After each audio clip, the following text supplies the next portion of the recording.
Assalamualaikum, semangat pagi teman-teman. Hari ini libur ya, tanggal 29 ya. 29 Mei 2025. Saya akan bahas requestan kemarin dari Kak Hero nih ya, TPMA Q1 2025. Sekaligus juga ada yang request Hais. Ya udah, jadi sekalian aja dibonusin satu. Saya masukkan sekalian Nelly ya. Oke, yang pertama adalah TPMA. Jadi mereka sudah rilis public expose 30 April 2025 ini harusnya. Ya, laporannya sih 2025. Ini salah tanggal ini yang bikin PowerPoint ini. Yang masih 30 April 2024. Oke, nggak apa-apa. Ini sudah 2025, teman-teman. Jadi bisnisnya ini adalah ini ya, pengangkutan, transshipment dan pengangkutan antar pulau untuk bisnis batu bara. Jadi seperti sederhana, jadi cuma mindahin, ada crane, mindahin dari satu pulau ke pulau lain atau dari satu kapal ke kapal lain ya. Kapal yang lebih kecil ke kapal yang lebih gede ini transshipment. Jadi dari kapal ke kapal. Kali ini dari kapal ke darat lagi. Sesederhana itu secara bisnis. Tapi duitnya banyak. Ini customernya ada ITMG, ada Kaltim Primakol, Borneo, Indexim, Solusi Bangun Indonesia, PLN, dan lain-lain. Overviewnya ini batubara production dari 2018 sampai 2024 naik terus sehingga potensi untuk angkutannya pun juga potensinya juga naik, tapi ini secara produksi di Desember ini agak turun ya. Dari Oktober, November, Desember nih 76, 70, 54 ya. Ini agak turun. Kemudian harga ICI 4 RHS ini Indonesian Coal Index ya. 4 itu berarti yang medium, yang 4200 kalori ya. Terus RHS itu apa? Right hand side. Pokoknya ini harganya harga jual kalau nggak salah gitulah. Intinya ini range harga. Jadi indeks harga yang ada di Indonesia yang di provide oleh ini Argus Media ya, PT Argus. Kemudian yang biru-biru ini sepertinya dari Mineral Resource ini, Ministry dari Kementerian ya, Kementerian Energi dan Sumber Daya Mineral. Jadi dia pengen menyampaikan bahwa harga batubara turun, kemudian penjualan batubara atau produksi batubara juga turun nih dari 2024. Tapi kalau secara total itu sebenarnya naik dari 2023 gitu ya, 770 ke 830. Sehingga mestinya TPMA itu bisa memanfaatkan kesempatan ini untuk naiknya ini ya, kesempatan naiknya ini untuk menambah armada, menambah sales dan seterusnya. Ini adalah jumlah kapalnya dia, Tug and Barge. Apa ini enggak? Saya nggak terlalu paham sebenarnya ini ya. Kemudian sama 4 floating crane. Intinya dia punya armada itu 120. Terus ini ada reporting operational flat. Jadi bukan seolah-olah, ini kapal-kapal yang dioperasikan 2020 di TPM, di BES, TLP, TBP. Yang dimana BES itu miliknya dia sendiri, TLP juga 30%, kemudian TOP, ini TOP yang 2025 ini juga miliknya si TPM, 50% dimiliki ya. Laba rugi 2024 udah nggak usah dibahas karena udah selesai mestinya. Kemarin juga udah bagi dividen kan. Ini production nggak perlu, komponen, beban langsung. Nah ini yang paling banyak fuel, kemudian depresiasi. Jadi beban itu secara cost itu yang paling besar adalah fuel, depresiasi, dan kedua adalah rental. Ya ketiga itu others. Others tuh berarti gabungan dari macam-macam. Salary sama port operation itu nggak terlalu besar ya. Total mungkin sekitar 9,8% kalau ngelihat ini. Tapi yang paling besar adalah fuel. Nah ini yang kemarin ya, aset lancar, aset tidak lancar, jumlah aset. Nah ini yang kemarin kita simulasi untuk zakat kemarin loh. Jadi kalau megang perusahaan-perusahaan yang jasa seperti ini, itu porsinya si aset lancar itu sedikit ya. 45 dibagi 247. Nah, cuma 18%, jadi sedikit. Yang perlu dizakati ya ini yang aset lancar. Aset tidak lancar nggak perlu dizakati zakat mal. Terus balance sheet, transpower dan seterusnya. Rasio ini oke lah ya, rasio bagus lah. Intinya bagus. Kemudian dividen History ini juga oke, 13% tahun 2022, total 2023 itu sekitar berapa nih? 14 ya. Sorry, 11 ya, 11%-an, 11,5. Nah, kita berlanjut ke berikutnya. Itu adalah ini public expose. Jadi dibicarakan atau ditanyakan oleh Gofur, Pak Gofur ini, target pendapatan dan laba 2025. Jadi saya cuma ngambil satu aja. Bahwa target pendapatan 2025 perusahaan akan memaintain pada posisi yang sama di tahun 2024 mengingat kondisi perekonomian 2025 tidak menentu. Jadi targetnya 2025 itu ditargetkan sama dengan 2024. Jadi kita bisa memprediksi kalau nanti sama, berarti kemungkinan bagi dividennya berapa dan seterusnya itu yang bisa kita prediksi dan kita lihat apakah menarik atau tidak gitu ya. Terus ini ada rencana buyback juga. Ini sebenarnya sudah berlangsung nih 29 April sampai 28 Juli. Jadi harusnya sekarang pun itu juga sudah mulai ada ya. Siap-siapnya si TPMA untuk buyback. Tapi kalau secara harga semestinya juga masih jangan di buyback dulu lah gitu. Kita nyicil dulu ya. Jangan nanti ketinggalan. Ini ada 80 miliar yang disiapkan. Nah, terus terakhir nih adalah laporan keuangan. Laporan keuangan Q1 saya pikir nggak terlalu banyak isu, tapi memang turun ya teman-teman ya. Kasnya sih naik, oke banget nih. Aset lancar, oke. Aset tidak lancarnya juga oke. Total asetnya oke.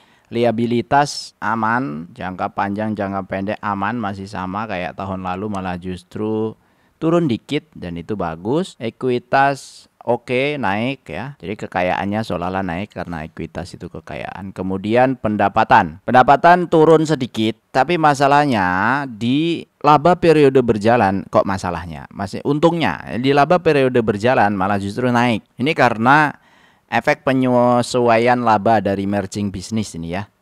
Yang kalau dulu diminuskan ini 2,2 juta dolar. Ini sekarang beban ini tidak ada, jadi laba periode berjalannya seolah-olah naik. Tapi kalau dilihat di laba per saham ini turun teman-teman. Ini yang aku belum nangkep nih. Kenapa di laba yang dulu cuma 5,7 juta, di sini 6,3, tapi kok di sini laba per sahamnya turun ya. Nah, itu saya nggak paham, tapi ya udahlah, lewatin aja. Terus oke ya, pendapatan turun sedikit, laba so-so. Udah, yang lain-lain arus kas aman. Kalau ngelihat target harusnya Q1 kita lihat ke Stockbit, TPMA ini ya Q1 95 ya, dibandingkan 2024 ini bagus, walaupun dibandingkan Desember itu turun. Jadi seolah-olah EPS-nya pun juga ya 113 kita anggap nih 108 lah. Bagus sih 115 gitu ya kita prediksi, tapi kan laba batu bara sedang kurang bagus tuh di 2025.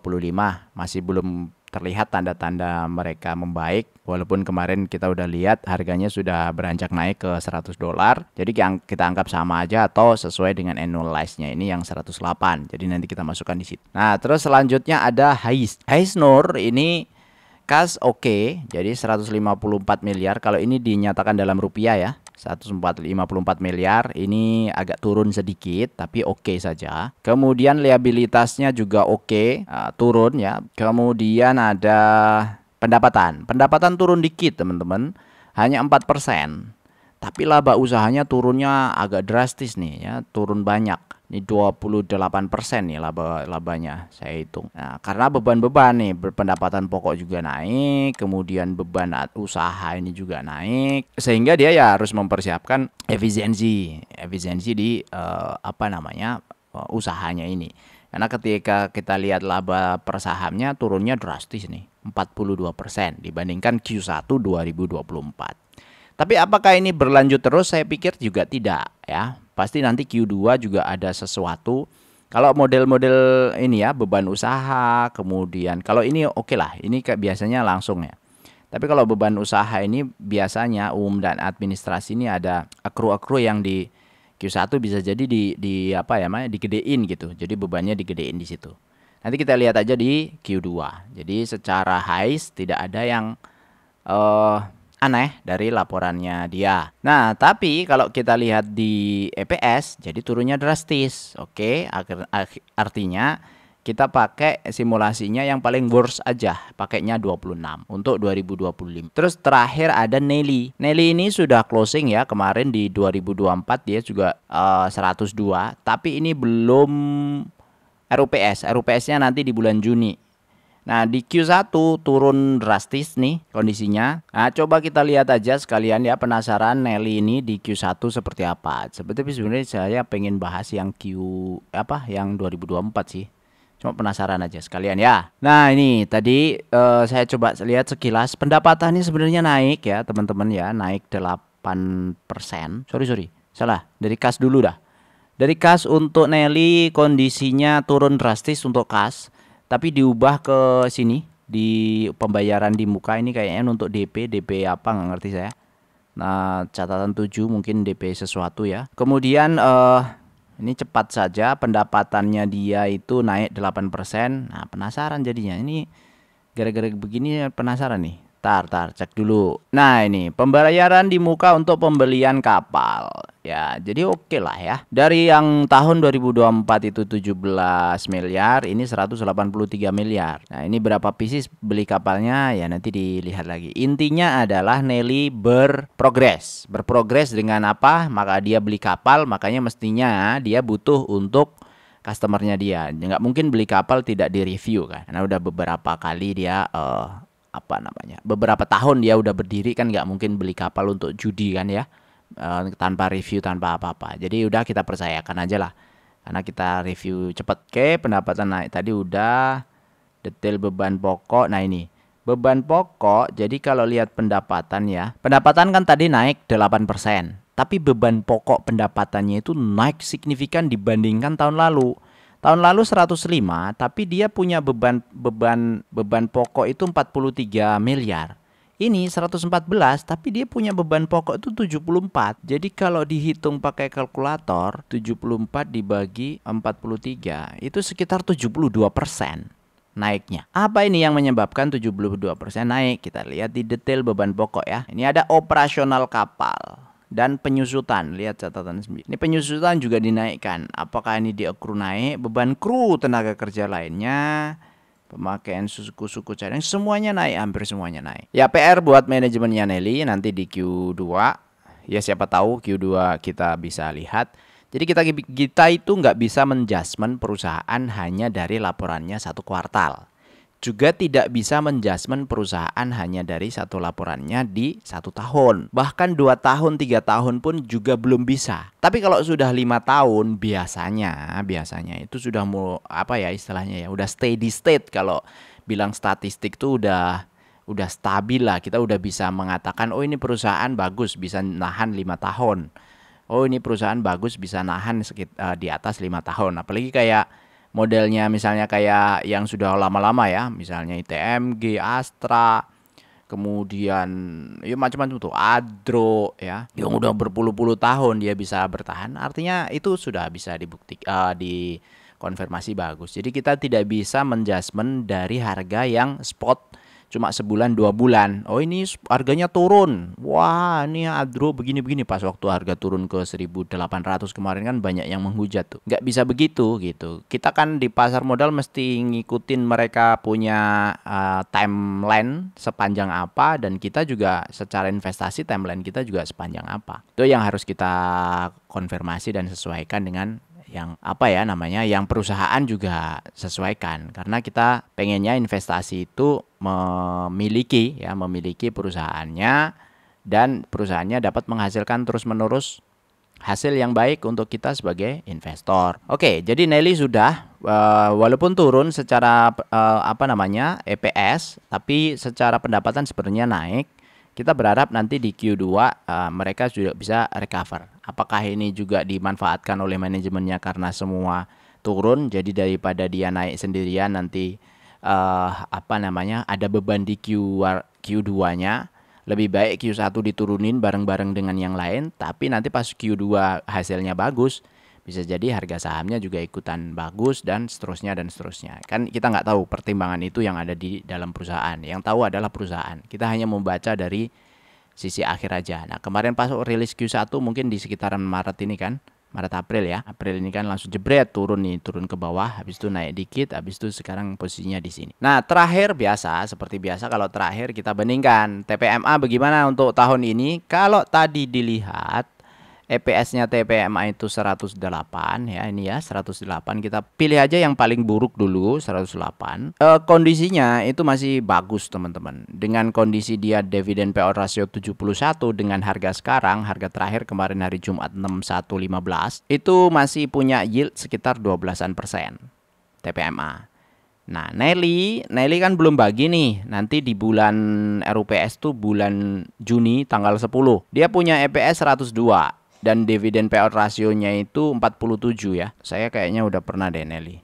Nah ini Nelly 83, 47, 47, 30. Ini baru 14 ya. Ini harusnya 30 atau 47. Kita anggap 47 lah karena 47 yang paling banyak ya. Moga-moga juga 83 dia bagikan. Nah, kita anggap 47 aja. Dari 47 dia masih punya sisa sekitar Rp33 atau 8,2%. Ini gede banget. Nelly ini gede banget. Dengan kondisi ini dia sudah bagi 15 ya. Jadi sudah bagi 15, 2024-nya 15 nih, 3,8%. Nanti di bulan Juni, 10 Juni RUPS-nya. Nah, cum date-nya kapan? Ya tersesuai dengan RUPS. Biasanya diumumin. Hais sudah bagi. Kalau Hais udah done di bulan April kemarin ya, udah selesai. Dia bagi 15. Yield-nya 7,9%. Nah, kita tinggal proyeksikan di 2025 bagaimana? Nah, kalau ngelihat tadi Hais punya EPS 26. Nah, 26 tapi ini worst kan. Bisa jadi 41 ya bisa. Tapi kita ambil yang 26 dulu nih, yang paling worst, yang paling buruk dulu. Kita ngitung resikonya dulu kalau mau investasi. Jangan ngitung untungnya. Wah, ini untungnya bagus, resikonya nggak dihitung. Nanti boncos duluan kan.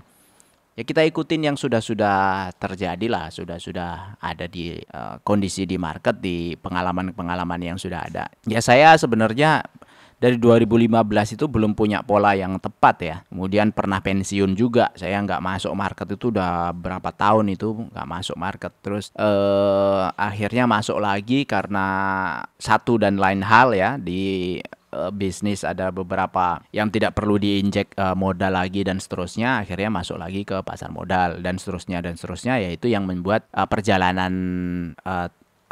investasi saya begitu gitu. Jadi kesimpulannya untuk Hais untuk dividen di bawah standar harusnya kalau 26. Tapi kalau 41 ya ini kita kasih 41 itu 6,9%. Ya masih putih sih. Karena ini yield di atas 7% saya punya hijau. Jadi misalnya 45 misalnya ya, kemungkinan si hijau. Nah ya itu baru hijau ya. Itu aja untuk hari ini. Semoga bermanfaat. Selamat berlibur akhir pekan ya teman-teman. Kita manfaatkan dengan baik untuk akhir pekannya. Jangan lupa tetap semangat, tetap berdoa. Kita dimampukan untuk selalu yang kemarin saya sampaikan ya. Ada bayar zakat, ada bayar pajak dan seterusnya. Saya juga konsistensi bayar zakat juga masih kurang ya, terutama zakat-zakat yang sifatnya ngitung total kayak gitu, zakat mal, zakat bahkan yang lain-lain. Jadi belum tentu atau bukan berarti saya sampaikan seperti itu saya juga jadi yang terbaik gitu, jadi referensi bagus gitu. Enggak, jangan terlalu berharap, jangan terlalu banyak percaya apa yang ada di internet. Prinsipnya gitu, belum tentu apa yang ada di internet itu semuanya benar. Termasuk apa yang saya sampaikan itu Anda semua harus riset. Anda semua harus cek kebenarannya seperti apa. Jangan telan mentah-mentah. Saya kira itu dari saya. Terima kasih. Wassalamualaikum warahmatullahi wabarakatuh. Sampai jumpa lagi di video berikutnya. Hari ini sorry tidak ada kamera ya. Karena banyak lalu lalang di belakang saya. Jadi sekalian aja nggak usah pakai kamera. Terima kasih.